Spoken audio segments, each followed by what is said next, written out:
Hello and welcome everyone. You're watching our special presentation on F1 Decoded. I'm Shivani Gupta. Here we're going to help you understand the ABC of the sport known as Formula One. The steering wheel of a Formula One car has almost nothing in common with the round circle we use in our road cars. Shape and function of an F1 steering wheel has evolved over the past decade tremendously. Nico Rosberg explains the most significant changes concerning the steering wheel of his mean machine.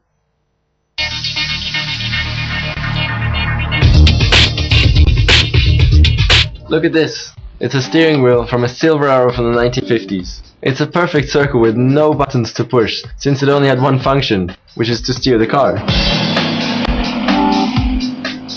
Nowadays my steering wheel looks a bit different. This is it right here, and there's more than 20 buttons on there to push. But to be honest, if you look on a road car, they're getting more and more functions integrated into the wheel too. It's just clever thinking, because it makes it safer and easier to handle. It means your eyes stay on the road at all times.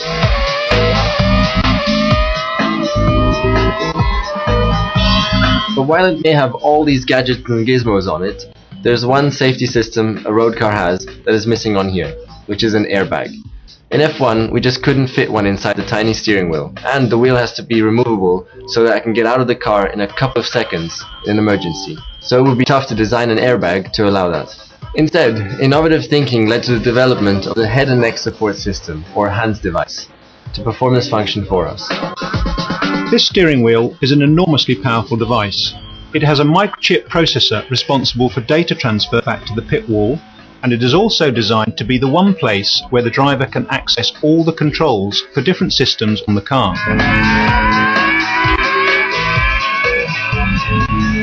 Amongst this multitude of systems we have, for example, the radio. The driver will use this button to communicate back to the pits for all his instructions on fuel economy, race pace, and where he is at any given time. He also has a pit lane speed limiter. You've heard about pit stops. This limits his speed to 100 kilometers an hour in the pit lane. Very, very important for the safety of all the pit crews. And he also controls the rear light. Just like on a road car, when the rain comes up and visibility is poor, he needs a rear light. In the end, the human behind the wheel has to make all the decisions, just like you do on the road. There's so much to look out for when you're driving. Whether it's in F1 or on the road, it's vital to concentrate. Some people say the more buttons you have on the wheel, the more distraction it creates. But it's actually the opposite. Having controls on the wheel, as long as you know how to use them, is a big benefit. Because if you can keep your hands on the wheel at all times, you're just much more in control. Now that's one complicated steering wheel, isn't it? Moving on, from the steering wheel to the engine to the transmission of a Formula One car, well, they're some of the most highly stressed pieces of machinery on this planet, and the competition to gain most power on the grid is still very intense. And to achieve the best result, an F1 car has to be assembled with cent% perfection, because even 99.9% accuracy means the car running on the track might be missing as many as 80 components. The gearboxes of modern Formula One cars are highly automated. We shift gears by using the paddles behind the steering wheel, and they're maybe a little bit comparable to the sequential gearboxes from motorbikes, except that our gear changes just happen so much faster. 7-speed boxes, 7 ratios with 1 reverse, and the thing that's really developed in the last few years is what we call seamless changes. And that means we change from one gear to the next without losing any power from the engine. We don't have to dip the clutch, we don't have to lose drive. And what we actually do is engage both gears at the same time. And one starts to overtake the other, and just before it becomes a problem, the other one pulls out. So we get seamless acceleration. First of all, there's the gear ratios, which you need to tune from one track to another. And then there's also the way the shifts happen, because very often you're in the middle of the corner and you have to shift, so you need to make sure that the shift is very smooth. Otherwise it could snap the wheel away and you could spin and you could be off the track. That requires a lot of detailed work. They're also very tough little things. They weigh around 35 kilos, but they've got to take 750 horsepower and a huge amount of torque from the engine, 350 Newton meters. So they're really nice pieces of engineering, almost like Swiss watchmaking when you look inside them, but great piece of engineering. In a typical race, I might shift about 3,100 times. So you can imagine that all I'm doing all the time is like shifting. And at the same time, I need to change brake balance, switch on the curves, the rear wing, the differential. So there's a lot going on in the cockpit.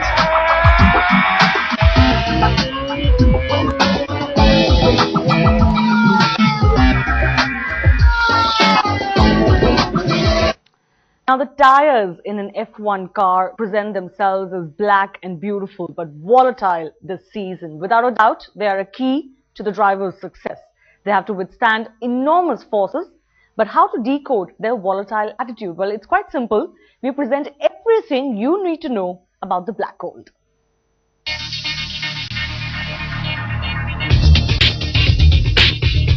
Tires are a crucial part of both racing and safety in Formula 1. Having a single supplier means everyone uses the same tires, but there are lots of options.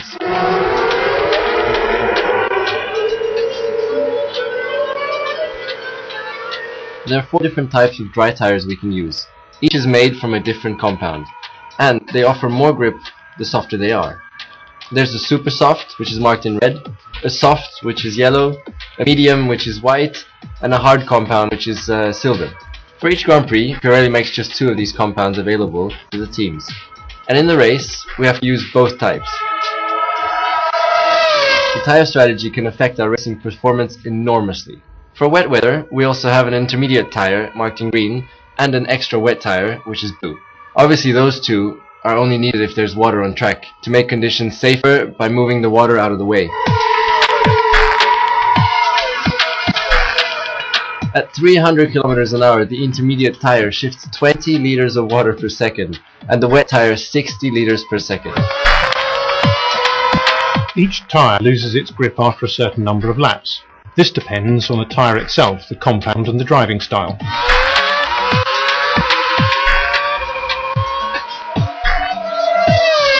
The super soft loses its grip earlier than the soft tyre, and so on down the line. As well as normal wear, tyres running too hot can blister, and tyres running too cold can grain, and this is responsible for the grip loss. The wear and tear of these tyres have to withstand is not comparable to anything else on the road. The tyre has its perfect working temperature window between 90 and 110 degrees. Imagine at this temperature water starts boiling. I would never touch boiling water, but we start working with the tyres at this temperature. We have seen races where tyres really reach their limits.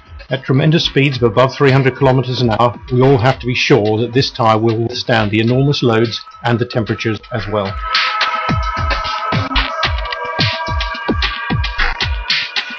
We're always looking at tyre degradation and wear. It's the same on a road car. It sounds obvious, but whether in Formula 1 or on the road, the tyres are one single thing connecting your car with the road. The better conditions your tyres are in, the better performance you can get. As it is, driving a Formula 1 car is very difficult. There's so many things the driver has to take note of, and to add to the problem is almost zero visibility up close from the cockpit. Take a look. From the driver's perspective, the view is extremely limited in a Formula 1 car. And the position, it's really as if you were lying down in the racing car. And you can hardly see anything except the 2 front tires and something that is quite far away. So if it's like 20 meters in front of you, you couldn't even see it.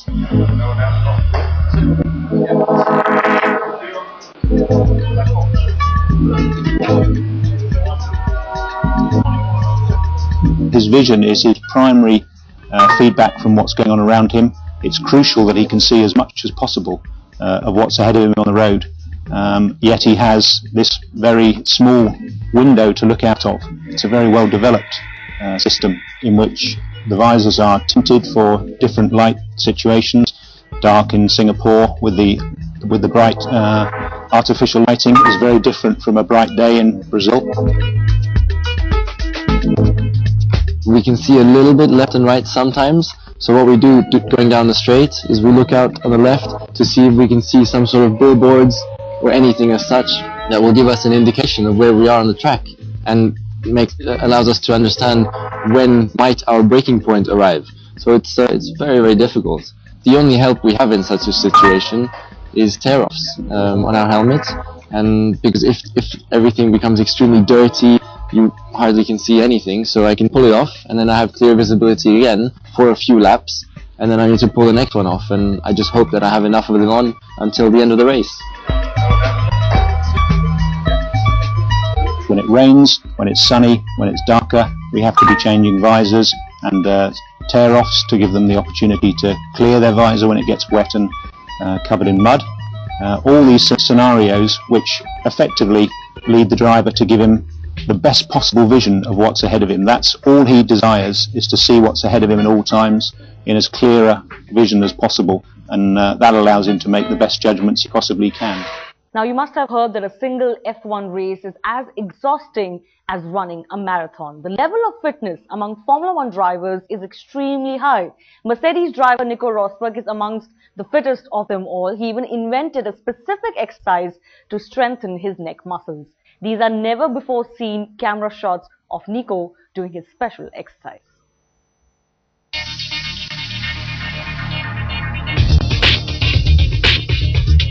A few decades ago, the driver's fitness level was not as high.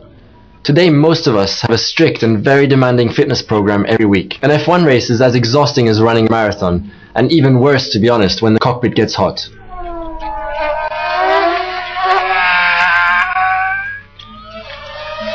Without training, I would be so exhausted during a race it could be dangerous, both because of physical exhaustion and also just mental fatigue. And just like when you're on the road, if you're exhausted and you can't think straight, you shouldn't be there.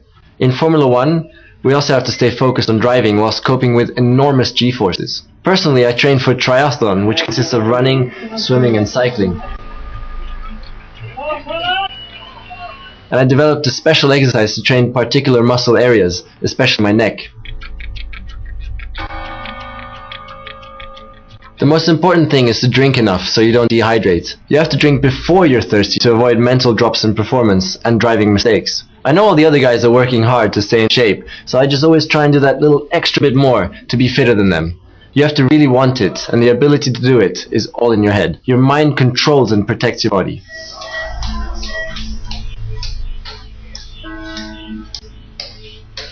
You don't have to be an F1 driver to need a healthy mind and body. Whether it's racing or driving, if you're fit, well hydrated and fresh, not tired, you're safer behind the wheel. Now, the safety car is one of the most crucial safety elements in the sport of Formula 1. Its history dates back to the Canadian Grand Prix of 1973. Here, watch how it all began, follow the safety car's development up to the present, and see in which situations the car is sent onto the track.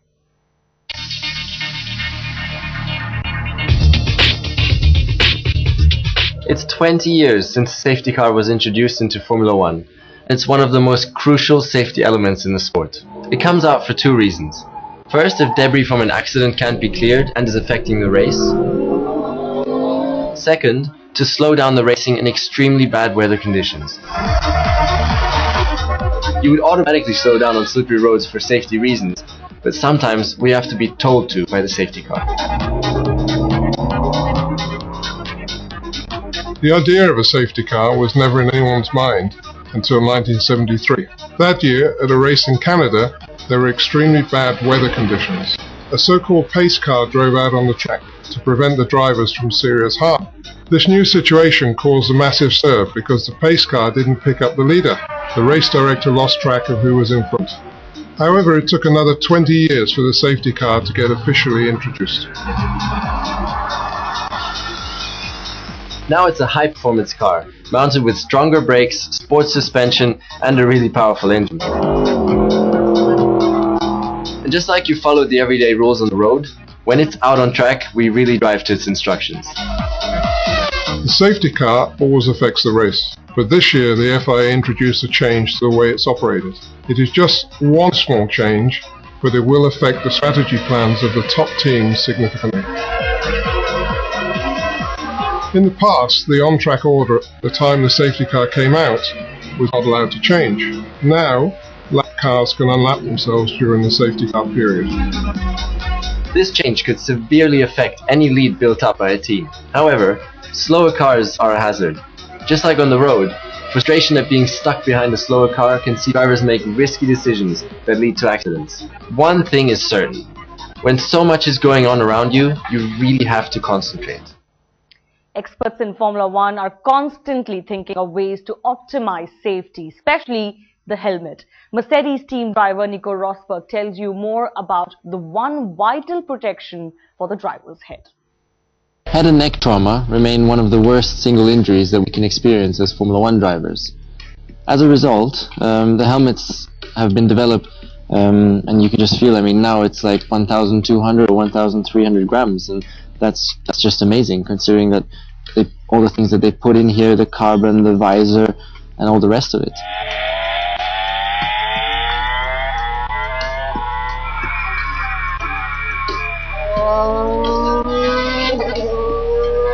We experience extreme G-forces in cornering, so already for my neck muscles that's a big help. But not only that, it helps extremely in the case of an accident. The energy that it needs to absorb is greater than that when a bullet is fired from a gun. The outer part of the helmet is made from an incredibly strong shell of carbon fibre and Kevlar, and this is designed to protect the driver's head in the impact. The inside of the helmet is a dense, expanded polystyrene foam that can absorb all the energy. Quite amazingly also, they put a lot of effort into wind tunnel testing with the helmets, because it's such a big surface of the actual car that even this is optimized for downforce and for drag and everything. So all these little spoilers and winglets on my helmet, they've been done in the wind tunnel. And then finally also such details as our little windshield, that's also done in the wind tunnel, because that also optimizes the airflow over the car and also over my head, and it reduces buffeting or movement or something that I could get if the wind doesn't flow smoothly. So as you can see, even in the area of the helmet, there's a constant push to optimize the safety. That was our special presentation, Decoding the Sport of Formula One. Keep watching Headlines Today for more on the build-up towards the Indian Grand Prix. Goodbye.